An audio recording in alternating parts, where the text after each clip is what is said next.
Este podcast se presenta con el apoyo del Grupo Tecnoglass, el poder de la calidad. Diseñamos, fabricamos y comercializamos vidrios, ventanas y fachadas de calidad mundial. Más información en www.tecnoglass.com.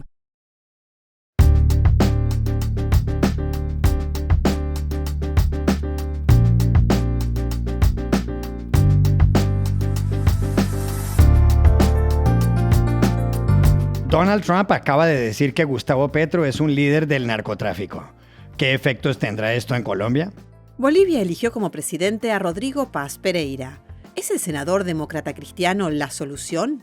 7 millones de personas marcharon contra Trump el sábado en Estados Unidos. ¿Qué viene ahora?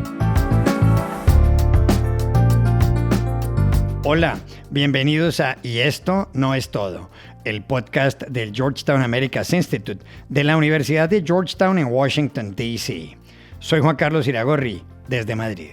Soy Paz Rodríguez Niel, desde Buenos Aires. Soy Jorge Espinosa y estoy en Bogotá.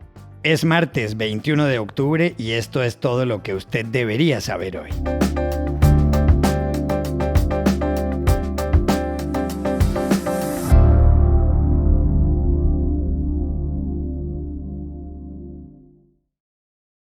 La relación entre el presidente de Estados Unidos, Donald Trump, y el de Colombia, Gustavo Petro, se ha complicado enormemente en las últimas horas. El punto de máxima tensión se vivió el domingo, cuando Trump, en su red social Truth Social, dijo que Petro es un líder del narcotráfico. Trump dijo además que Petro fomenta la producción masiva de drogas, por lo cual ordenó que Estados Unidos suspenda cualquier pago a Colombia. También señaló que el presidente colombiano debe cerrar unos campos de exterminio, pues de lo contrario lo hará Estados Unidos. Pero no solo eso, en el Air Force One, Trump agregó que Colombia es una máquina de droga, que cortará toda la ayuda a ese país, que Colombia envía cocaína a todas partes del mundo y destruye familias, y que Petro es el peor presidente colombiano y un lunático con problemas mentales. They are a drug manufacturing machine, Colombia, and we're not going to be part of it. So we're going to drop all money that we're giving to them. It has nothing to do with them stopping drug production.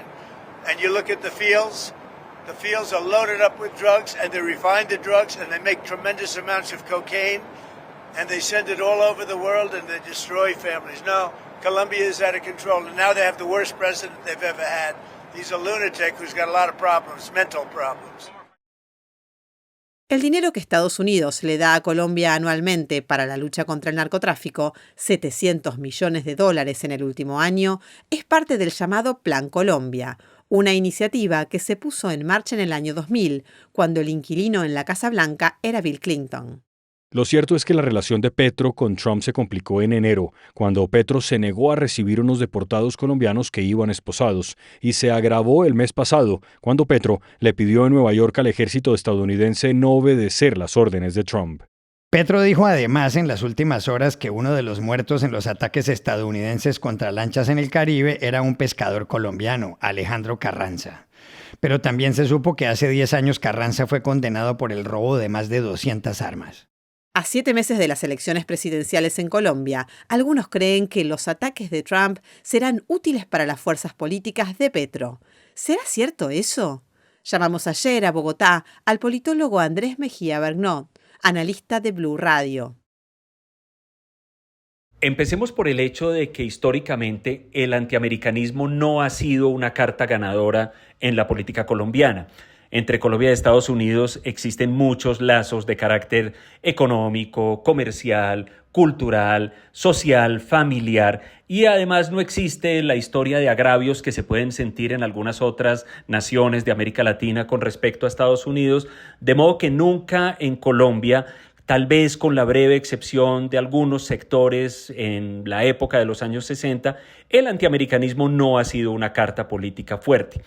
Podría uno pensar que lo es todavía en sectores de la izquierda, menos que lo era en los años 60 o 70, pero todavía en algunos sectores puede ser un motivador importante y en ese sentido el presidente Petro puede aspirar a recoger allí algo de solidaridad en la disputa que actualmente está teniendo con el gobierno de Estados Unidos. Esa solidaridad podría ser bienvenida en tiempos en que la izquierda está viviendo momentos muy difíciles porque por razones de carácter internas, de organización, de cohesión o falta de ella y razones jurídicas está enfrentando dificultades de cara a las elecciones que vienen en 2026. Ahora bien, si las medidas de Estados Unidos producen daño económico perceptible y sensible en Colombia, es previsible naturalmente un castigo político para la izquierda y para cualquiera sean los sectores o candidatos que se perciban como solidarios con el presidente Petro en esta disputa. Tal vez al presidente Petro pueda la ocasión servirle para delinear lo que será su personaje después de dejar el poder. Probablemente una personalidad más vinculada al activismo internacional, que es algo que ya hemos visto, algo de lo cual ya hemos tenido unas dosis en los últimos meses.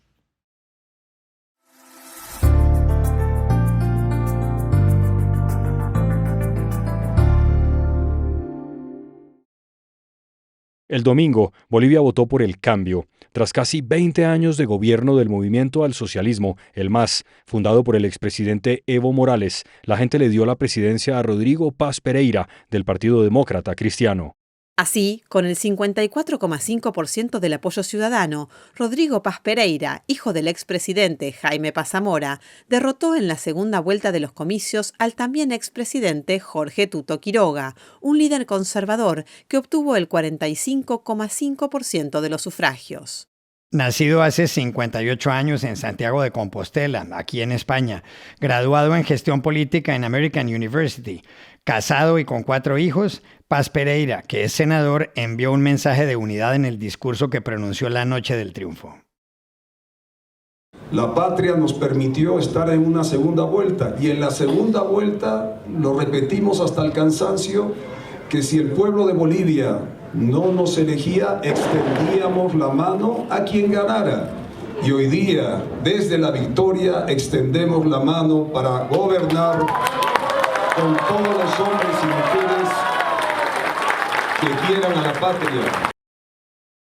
En la campaña, Paz Pereira prometió un capitalismo para todos, con un impuesto único por debajo del 10% y con la eliminación del subsidio general al diésel. También prometió que el 50% del presupuesto será para el Estado central y el otro 50% para las regiones. Otras propuestas suyas son suspender las actividades de las empresas estatales deficitarias y reformar el sistema judicial. Hay quienes creen que esto significaría echar para atrás la elección popular de jueces, un mecanismo que ha recibido críticas. En un país donde la inflación y la informalidad son inquietantes y donde hay protestas sociales por la crisis, ¿es Rodrigo Paz Pereira el hombre para sacar a Bolivia adelante a partir del 8 de noviembre? Llamamos ayer a La Paz a la analista política Gabriela Keseberg-Dávalos.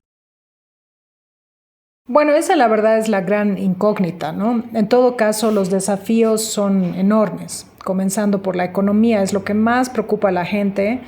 Estamos con una inflación general muy alta, entre el 18 y el 20%. Todo está muchísimo más caro, o sea, se lo siente en el bolsillo, se lo siente en la vida diaria. Con los medicamentos es todavía mucho peor. Ahí tenemos una inflación de hasta el 300% y muchos medicamentos que no están llegando, por ejemplo, para pacientes con cáncer, o sea, es algo muy triste. El ejemplo más tangible de esa crisis económica son las filas larguísimas, a veces hasta de días, para diésel, para gasolina. Por ejemplo, el día de elecciones, el domingo, ha habido muchos transportistas que estaban en estas filas y no han podido dejar sus camiones y por lo tanto no han podido ir a votar. El voto en Bolivia es obligatorio. Y entonces van a tener una multa, ¿no? Bastante fuerte. Pensemos también que muchísima gente vive del trabajo informal, cerca al 80%, por más de que los números oficiales digan que el desempleo está, no sé, por el 5%, por el 8%, eso no es verdad. Al final, todos son lo que en Bolivia llamamos cuentapropistas, ¿no? O sea, trabajan por cuenta propia. Es la gran mayoría de la población. Va a haber un reto también muy grande en cuanto al tema de los subsidios. Los consejeros los asesores económicos de Paz han dicho que van a levantar el subsidio de manera focalizada o lo van a dejar para ciertos grupos de la población y para otros no. Y obviamente Paz y su equipo van a tener que trabajar con las otras bancadas en la Asamblea Legislativa. Eso va a ser interesante también porque ninguna tiene mayoría. Entonces tienen que trabajar en conjunto para sacar a Bolivia de la crisis.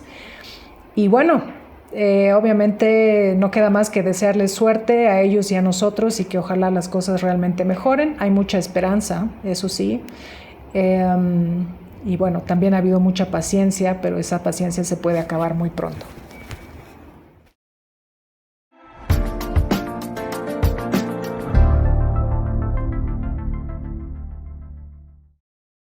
Este podcast es presentado por Movistar Empresas, el aliado integral de los empresarios colombianos. Te acompañamos en cada paso, con soluciones que conectan, protegen y transforman tu negocio. Movistar Empresas, conecta con lo que te mueve. Y este podcast se realiza con el apoyo de Progreso, compañía líder en soluciones innovadoras en construcción, agro y energía. Impulsamos el desarrollo sostenible en América Latina. Más información en www.progreso.com. Ayer, cuando Donald Trump cumplió 9 meses como presidente de Estados Unidos, el 43% de los ciudadanos aprobaban su gestión, mientras que el 53% la rechazaban. El dato lo trae una encuesta del diario The New York Times. Buena parte de los que desaprueban el gobierno de Trump se echaron el sábado a las calles. De Portland a Washington y de Chicago a Los Ángeles, miles y miles de personas marcharon bajo la consigna No Kings, es decir, Reyes no, en alusión al presidente.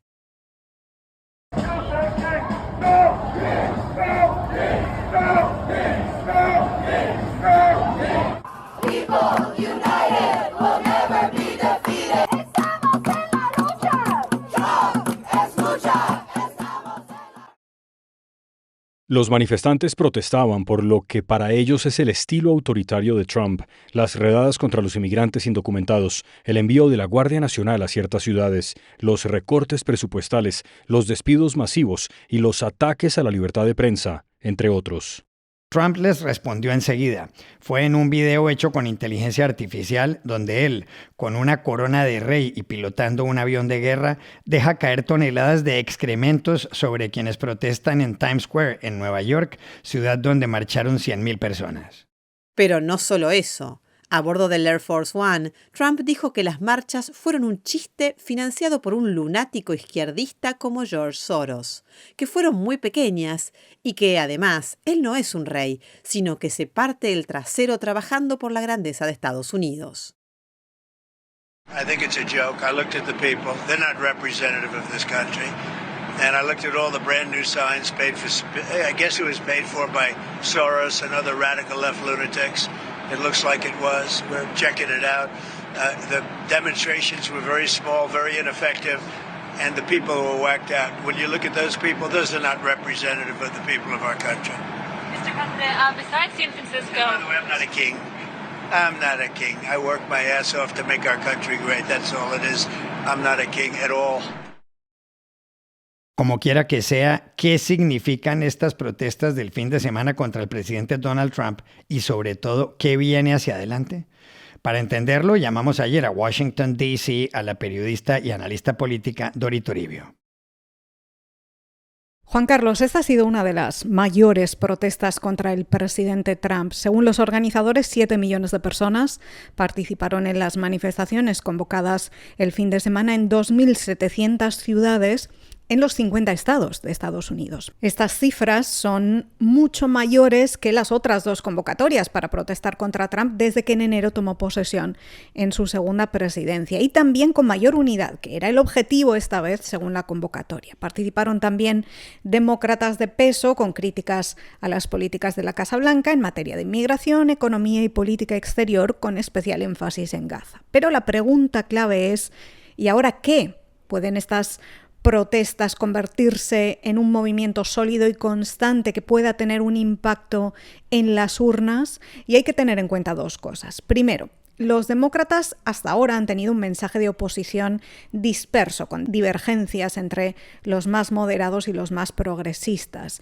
Y sus propios votantes les reclamaban más visibilidad y energía en la oposición en un momento en el que ese partido tiene una aprobación muy baja, en torno al 34%, según la última encuesta de CBS News. Y más recientemente han estado enfocados en cuestiones de sanidad para luchar por ampliar la cobertura médica de los estadounidenses, un asunto que está en el centro del cierre parcial de gobierno aquí en Washington, que a la hora de grabar este podcast dura ya más de 20 días a falta de un acuerdo presupuestario entre republicanos y demócratas. Entonces habrá que ver ahora si esta protesta tiene además algún efecto político en la práctica. Y ese es el segundo punto. Las elecciones legislativas o de mitad de mandato aún están lejos, tendrán lugar en noviembre de 2026.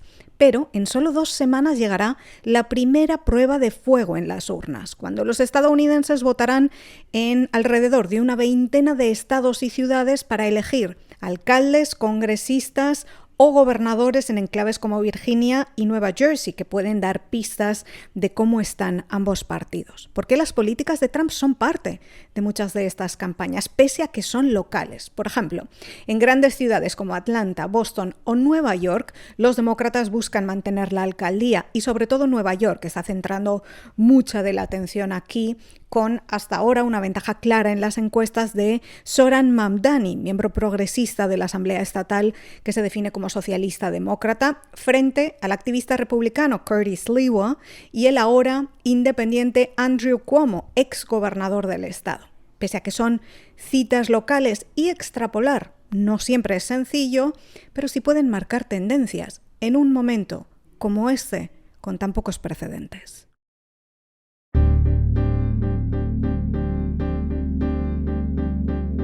Y estas son otras cosas que usted también debería saber hoy.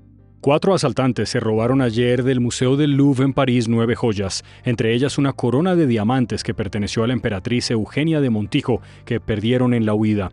Habían llegado a las 9:30 de la mañana en moto, subido en un montacargas por la fachada que da al río Sena y extraído todo en solo 7 minutos. Creado en 1793, con obras como la Mona Lisa y la Venus de Milo, el Louvre es el museo más visitado del mundo. El año pasado recibió más de 8 millones de turistas. El presidente del Gobierno de España, Pedro Sánchez, dijo ayer que le ha propuesto a la Unión Europea que este sea el último año con cambio de horario. Lo hace poco antes de este 26 de octubre, cuando los relojes en ese país deben adelantarse 1 hora. A las 3 de la mañana, las manecillas deberán marcar las 2.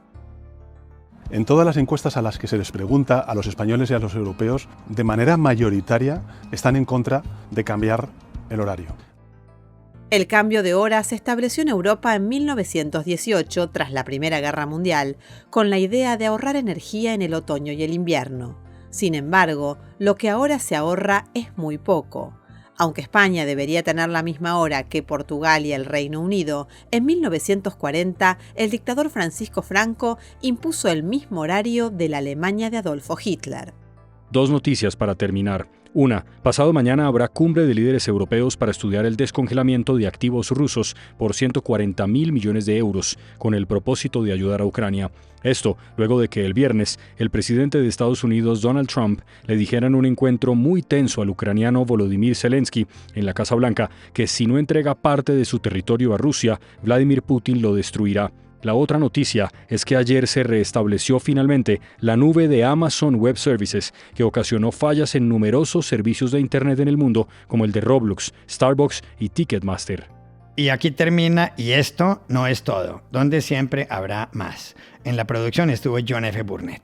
Pueden suscribirse a este podcast en nuestro sitio web y esto no es todo.georgetown.edu, seguirnos en nuestras cuentas de X y de Instagram, @y esto no es todo, y buscarnos en nuestro canal de YouTube. Gracias por oírnos. Chao, hasta la próxima.